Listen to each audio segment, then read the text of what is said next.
It's the TMZ Behind the Bar podcast with the TMZ lawyers, Jason Beckerman and Derek Kaufman.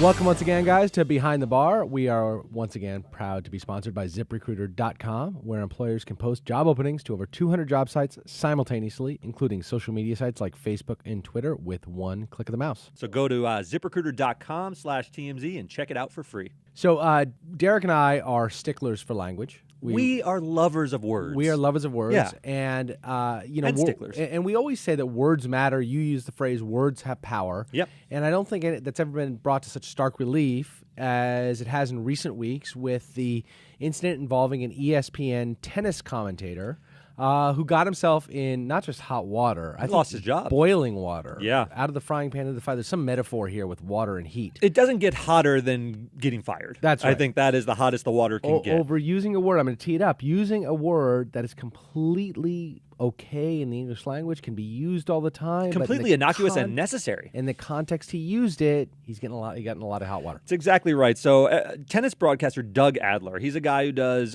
broadcasts on ESPN around the Australian Open. He was commenting on Venus Williams' style of play during a match. And during the match, he said that she used a guerrilla I want to use the tactic. quote here because yeah. I think it's important to hear it in context. He said, "You'll see Venus move in and put the gorilla effect on, charging." Okay, he did this in the context of the first serve was kind of weak, and she would charge the net on the second serve to take advantage of an inferior opponent. So at first blush, given the loaded racist word gorilla in the context of Venus Williams, one of very few African American or tennis players, people of African descent, regardless if they're American or not. That's right. In tennis, this sounded like an awful turn of phrase, but he doesn't think it was. He really doesn't think it was. He actually says that he was using the term guerrilla. I'm pronouncing it slightly differently. It's Guerrilla, which is a term about a tactic in warfare, a sort of surprise attack in Vietnam. Right. Everyone knows what guerrilla warfare. It's a certain style of fighting combat. And he was saying, actually, Nike did an entire campaign about guerrilla tennis. This was back in the 90s. I didn't remember this, but Andre Agassi had all these commercials. He had the long hair and the headbands and so forth, and he would play tennis anywhere. Right. So he would be in the middle of a busy street in the city, and he would be hitting tennis balls, and they said, this is a guerrilla tennis because he's just hitting balls wherever he is. Right.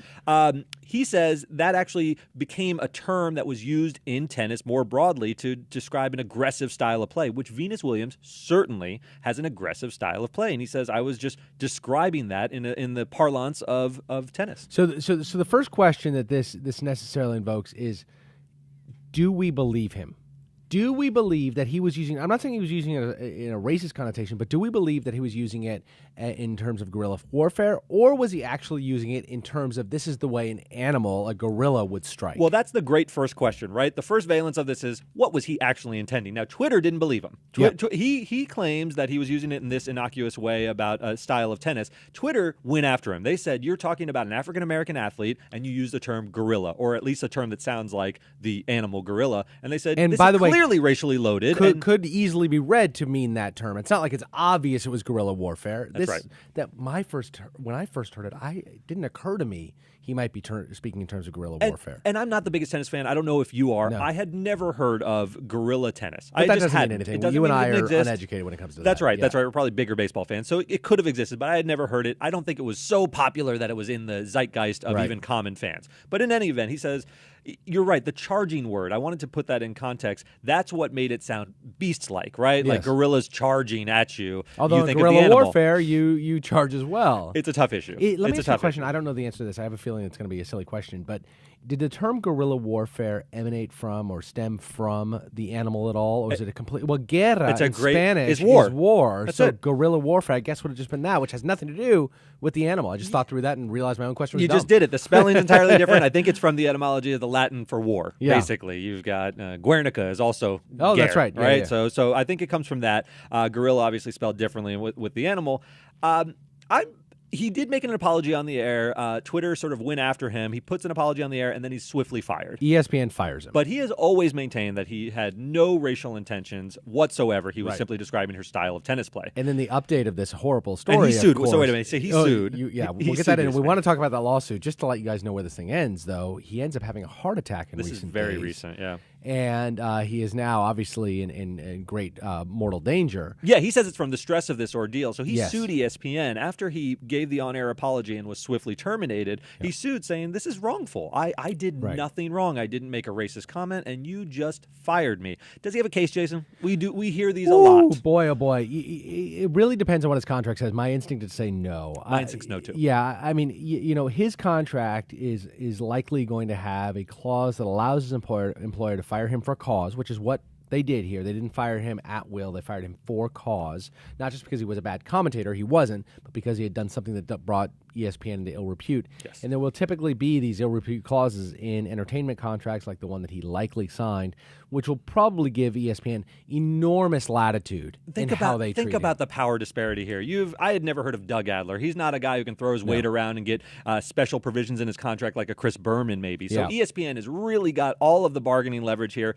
He probably signed a deal that had a provision in this that if he put the company in sort of a harmful light in any way, they have discretion to fire him. But what's interesting here is guess. that he did, if you believe his story is true, and that's a leap, but let's assume that what he's saying is true, which is he used a word, that Guerilla, which is not in any way offensive. ILA. 2 R's.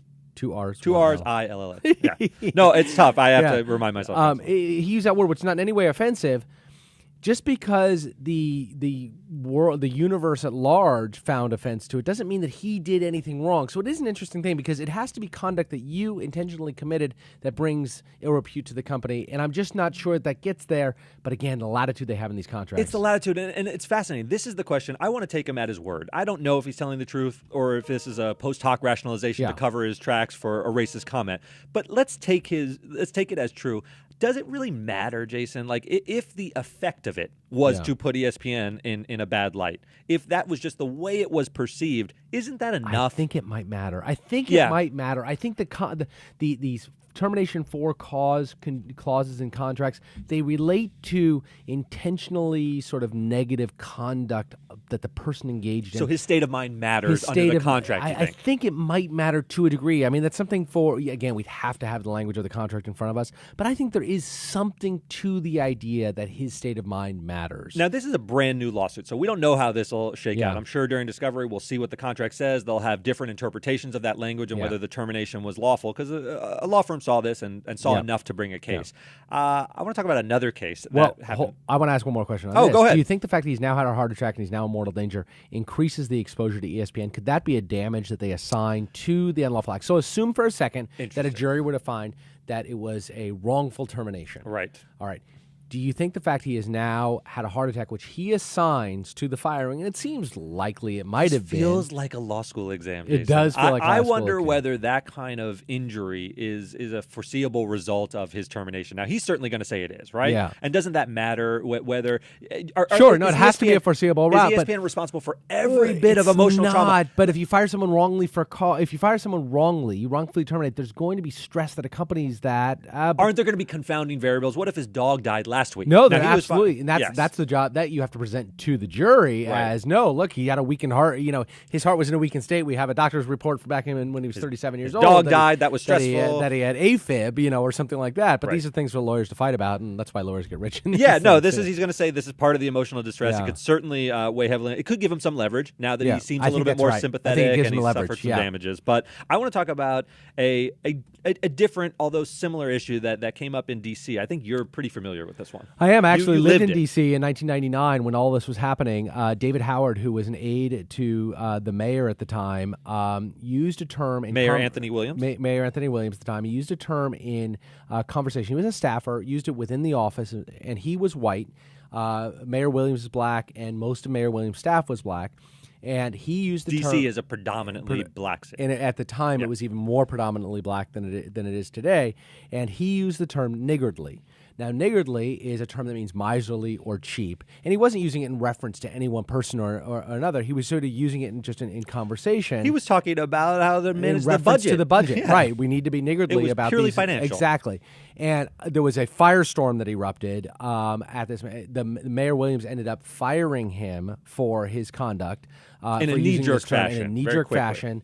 And then had to walk that back and actually rehired David Howard later on once he realized that term is not only not racist, it's not derived from the term Negro, as is the offensive term that niggardly evokes. Yeah, spelled with an AR. It's a different word, it's different a etymology. Different word, different etymology. It has existed. I looked it up much longer. Its etymology is much deeper and longer than the offensive term would be. And presumably David Howard had some liberal bona fides. He was a guy working for the administration. David Howard this was had not loads of liberal bona fides. right. He had lived. This is not David Duke coming into the office. He was a young and man at using the time, and he lived his entire life as a pioneer of African American rights in the Washington D.C. area. He himself was gay and had undergone a lot. 99 in D.C. not an easy place to be at the time, and he had lived himself as a persecuted minority in that respect as well, and really did, when this came down upon him, he really did sort of open himself up to the media and say, what has just happened to me? I did not mean to use this term offensively at all. Does it matter does it matter? So I want to take one step, because yes. Does it matter that it's David Howard and not David Duke coming into a room? Let's say David Duke came and spoke about the budget and said, you know what? This we need to be niggardly with our budget, but this is a man who is a grand wizard of the Ku Klux Klan. Now the word still has the same innocuous, it does entirely benign etymology. For the same reason we were talking about the ESPN reporter, the first question is, are they being authentic truthful when they say that they didn't mean to use this in an offensive manner? David Duke clearly would mean it in an offensive manner. But here's the thing about David Howard. It's impossible to use that word niggardly and not evoke in your own mind the offensive racial term. And he used that word. I find it very difficult to believe that he did not use that word in an effort to be, at the very least, ironic. Maybe provocative. And maybe even provocative. And once you're going to try to be provocative, you sort of might get what's coming to you at that point, right? I tend to agree. I do this because I'm kind of a pedantic guy. I sometimes say, that's not my fort. We've talked about this. Yes. Because an acceptable pronunciation of the word forte, which everyone says, is fort. And I beg someone to say... And you are the first person to point out that Donald Trump's use of the term bigly is actually completely correct. There's nothing wrong with it. Although he may be a moron, some people would say. Right. He's using a word that's perfectly right, and it's not okay to criticize. That's right. And he's maybe waiting for someone to say, that's not a word, and he can go, in the dictionary it's a word. And I love doing that, but that's to be deliberately provocative. Now, if he's in a room full of black staff members and a black mayor, and he uses that word in some way to arouse a response or maybe explain the etymology of niggardly, I think that's a problem. I think that word we can dispose of. I'm going to go out on a limb and say we don't need that word. There are plenty of synonyms: parsimonious, cheap, miserly. Let's use those because it's so close in sound to the worst word in the English language. Let me ask you a question. You and I have now used the word niggardly about 6 or 7 times. Yeah.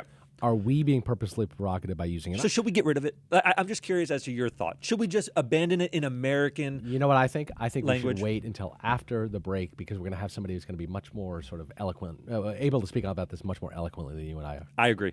All right, guys. Once again, we wanted to remind you about our partnership relationship with ZipRecruiter.com, where you can post your job to over 200 plus job sites in a single click, including social media networks like Facebook and Twitter. It's true. ZipRecruiter is a godsend for employers. When we're looking for candidates, I want to go to a place that can blast out my job posting to all of the relevant sites. I don't want to go to each of them. I want to make sure it gets to the relevant places so that I can get the top applicants and then I can sift through them. And ZipRecruiter offers a solution for that. It really does. And Derek makes fun of me because I'm so old, and he says that I used to have to go like mailbox to mailbox to hunt for job seekers because we hire a lot of people here. You do. I think of you using in triplicate and but carbon copies. It went from there, and then it went, evolved. And up until ZipRecruiter came along, you had to go from job site to job site to job site to post, and then job seekers had to go to all those sites to look. Now it really is one-stop shopping. You can go fill out the form, fill in the app, decide what you want in terms of how you're going to solicit job seekers, press click, and it is now across the internet through ZipRecruiter.com. That's right. No more juggling emails and calls from all different websites that you have put out your job posting. It's all centralized in ZipRecruiter's platform, and you can just analyze the candidates, get the right one, do it quickly, make the targeted search that you need to. So head on over to ZipRecruiter.com/TMZ and try it out for free. So with a single click of the mouse, you can post your job opening to over 200 websites across the country, including social media sites like Facebook and Twitter. All right, so Jason, we covered the legal terrain here. We looked at these two issues about the D.C. mayor and the ESPN commentator, and we basically turned that issue over. But we have a special guest here who's going to offer a unique perspective. It's Van, everyone, Van Lathan. Yes. So I wanted to ask you, Van, we've discussed. No applause. A little bit, a little golf clap for you. Yeah. So we've turned over the legal nuances of this, but I'm genuinely curious. Do you see these two situations as somewhat different? The term gorilla and the term niggardly. Why? Even tough to hear. Honestly, even your response bespeaks that they're somewhat different. Well, obviously they're different.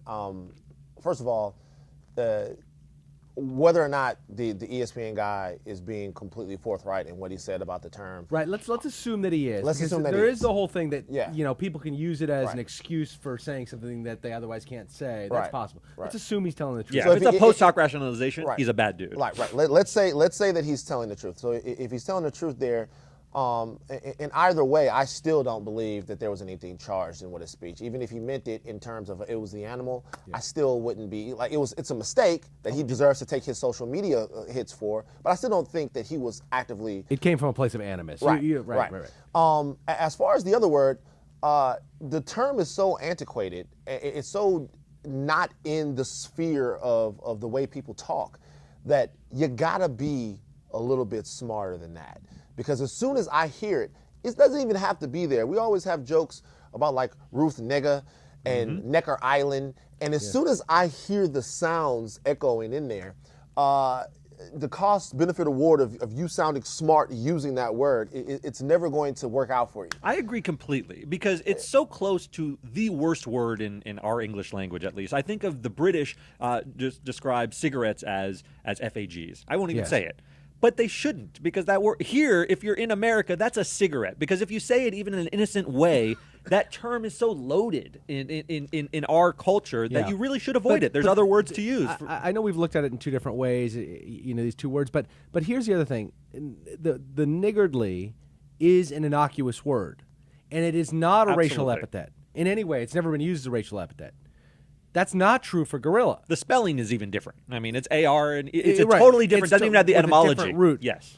I hear what you're saying, but to some point you get to a heckler's veto, right? We talk about this in free speech all the time, where if somebody is just screaming and yelling that you're saying something that you shouldn't say, it chills the ability to say something that you should be able to say. I get that, but I go to Van's cost-benefit analysis. If we lose the word niggardly, let's say we just lose it and we have to replace it with something like parsimonious or cheap, because that's what he was referring to, the cheap, miserly. Sort of miserly approach to the budget. Yeah.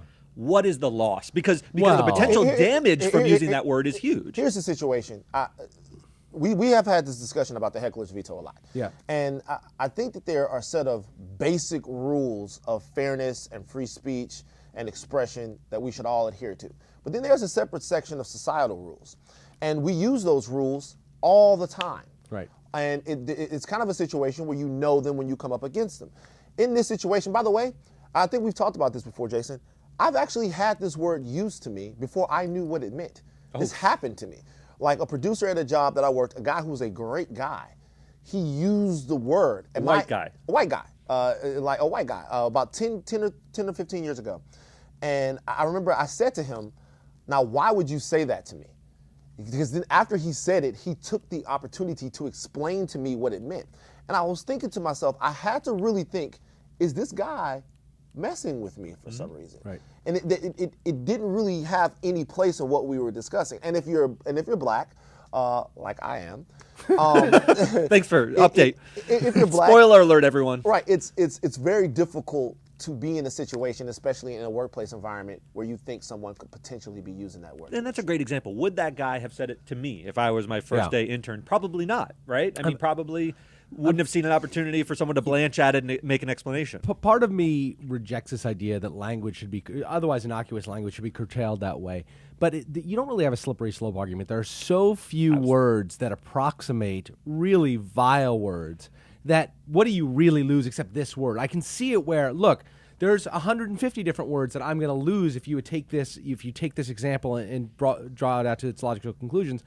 But I don't think those exist here. But maybe we have one. Like I thought, Can we not say an African country is engaged in guerrilla warfare? Or does that potentially raise these same kinds of issues? And that's why I draw the line. I don't think that it does. Yeah. And even there's another situation like when you're describing black male athletes, sometimes they'll say he's a beast or he's a stud. Mm-hmm. Yes. And people go, that's inappropriate. I don't agree with that. I think that we've used those terms to describe athletes forever, like, and the white and black. But I think even that's why I go back to the guy who was using the term gorilla. When you use those words to be racial epithets, you use them in a very specific way, and everybody can not diagnose them very easily. There's never any nuance to that. It's normally very overt. And what we're talking about, I think he was probably just kind of, in the weeds, whatever he was saying. But for the other word, it just doesn't make any sense to start that fire. Yeah. No, it really doesn't. We can do without it. You don't need to use it to the point. And to your slippery slope point, you're exactly right. I think slippery slopes are the last refuge of scoundrels when you bring up slippery slopes, because you can always stop the slide, right? And in this case, it's really obvious that you stop the slide. We have very few verboten words. We are a very liberal society with language. Ever since George Carlin gave the seven dirty words on television, we say everything. This is number one. This is the word that, what? Let's get rid of it, because we have a very problematic history with that word. Right, so I'm okay with abandoning it. Do you know what people need to do if they want to learn words that they can say instead of that? You need to listen to his podcast. You guys are jumping off with some vocabulary here. Like what the hell is what is going on in here? What does verboten mean? Can you believe we're at TMZ having this sort of discussion? I call this our little ivory tower. That's why they make us come into this little room. This is the smartest we get right here. We huddle in here and use our big words. All right, Van Lathan, we got to get out. Thank you so much for joining us. We really appreciate your insights. All right, no problem. Appreciate you guys. So, Parker, do we have some mail time for us? All right, mail time. Remember to write in your questions and comments to behindthebar@tmz.com. First one up is from Ethan. Keegan-Michael Keel's wife is claiming that their sudden divorce is causing her serious medical issues. Is there some way that a sudden divorce, which spawns or exasperates previous health conditions, can cause one party to have to compensate the other more than normal? So, Jason, let me catch you up on this. You know Key and Peele? Yeah. So Keegan-Michael Key going through a nasty divorce where she says that he left her in the lurch. Basically, she had supported him. She's I think, 10 or 13 years old or something like that. And one day came home and just his wedding suit was hanging in the closet. And she said this caused her to spiral into a deep depression. She describes the symptoms as PTSD-like. She's taking 5 medications and says this has been awful, and it's as a result of his behavior. So what do you think? So 2 ways to look at this. Number one, divorcing someone suddenly is not what we call a tort. It's not negligence. It's not an intentional tort. You're not injuring someone intentionally so you can get damages for it like we typically consider. So the fact that she's having these negative health reactions to the divorce is not going to make him somehow liable to her for more money. However, when you go into discussions of spousal support, the condition of the two spouses and how you find them at the end of the marriage is relevant to the determination of spousal support. And if she is unable to work as a result of this or has to undergo medical procedures as a result of this, in terms of the alimony, to use the old term, that might be paid, a court might say, well, look, regardless of your conduct, she is in this position. She needs health care. She needs she's unable to work. She's unable to make her own salary. Therefore, I'm going to make you pay more. I can see that. It could absolutely factor in. I would add, I agree with you. There's no separate tort here. She's not suing for emotional distress. They're going through a divorce, and he didn't wrong her by wanting to be divorced. We're in a no-fault kind of world. But the problem he's going to have is she's really creating a lot of color. She's creating sort of a narrative that makes him look callous. And I think in a court of equity, like a divorce court, where the judge has some latitude and discretion. Equity just means fairness. Yeah, just fairness. Fair. And if he's looking like this guy really screwed her over, and you know what, I'm going to drop the hammer and I'm going to give her a larger spousal support award because he really just did this the wrong way. I think that's what she's setting up. Although I do think that the California legislature and elsewhere have sort of clamped down on the judge's rights to kind of go outside of what the law would provide. That's right. At least here, we're a community property state where there's lots of legislation. Other states are much looser. Might be a little looser, yeah. All right, next one up is from Emily. It's about the Mike and Ike's podcast. Oh, Slackville. Go on. Our favorite. My question about a recent podcast is, how does one verify that one bought a box of Mike and Ike's at the movie theater so as to collect the class action lawsuit? This is a real nuts and bolts type of question. Yeah. So this happens all the time. It happens all the time. Yeah. And the truth is that class action process and procedure is one of those murky, disgusting little areas of the law where you really, that old cliche about how sausage is made. This is really how the sausage is made. Basically, you would go to Mike and Ike, you go to the movie theaters and you'd get exactly how many boxes are sold at how many movie theaters. And then you would say, you look at credit card receipts. There's going to be credit card transactions. You can identify the time they were sold, the date they were sold. But I doubt they do an accounting for credit card of who bought Mike and Ike's. They would end up. Although it may be on there, right? Your receipt says you bought candy, and it might identify the candy. Maybe. You could identify it by a specific price, maybe. Sure, maybe they're priced differently. Maybe well, the Mike yeah, and but Ike. That's a good you point. don't just buy Mike and Ike. You buy it with popcorn and a soda. Yeah, but you get items on your Mike, receipt. No, I don't think so. Not at a movie theater. Oh, Really? you don't just get a receipt. Who gets a receipt at a movie theater? No, because the but receipts, you think the computer has the information? Absolutely. The receipts you turn in for reimbursement, you can't just give a bottom line number. You're going to turn in your movie theater candy receipt for reimbursement? You Absolutely. would. You cheat. Unbelievable. You know what? Jason, I This needed is to see La disgusting. La Land to be able to speak with knowledge out in that room. You probably take a tax deduction and get reimbursement. That is a business expense, and I stand by it. Yeah, there are ways to forensically examine these things. I mean, it requires lots of money from accountants, but instead what they do is they split the baby and say, you know what, we're just going to make you pay this amount of money. We're going to distribute to these people that we found. Otherwise, it really is quick and dirty. The lawyers get rich and everybody else suffers. All right, last one up is from Kim. You guys posted a video of a fan running onto the stage during an Ariana Grande concert. You guys have gotten plenty of videos like this over the years. Are these fans usually just kicked out of the venue, or are there more penalties after the fact? You can absolutely be arrested. Some people have been arrested, especially if they make contact with the artist in any way. And sometimes the result is quite heavy, or heavy for given the infraction, because they're trying to deter people from doing this. Yeah. So you try to make an example. You see this a lot with streakers, right? So streakers in baseball games, they'll be tackled and they run on the field naked. The reason they come down pretty heavy on them and throw them in jail maybe for a night others, is to dissuade people from doing that. And I think the same thing. General deterrence. That's Yeah, right. You want to deter the population generally. I think that these people are, especially if they cause any sort of, if they put anybody in fear, they are going to be arrested. They are going to be thrown in jail. But it is a misdemeanor unless you hurt someone. It's a light sentence.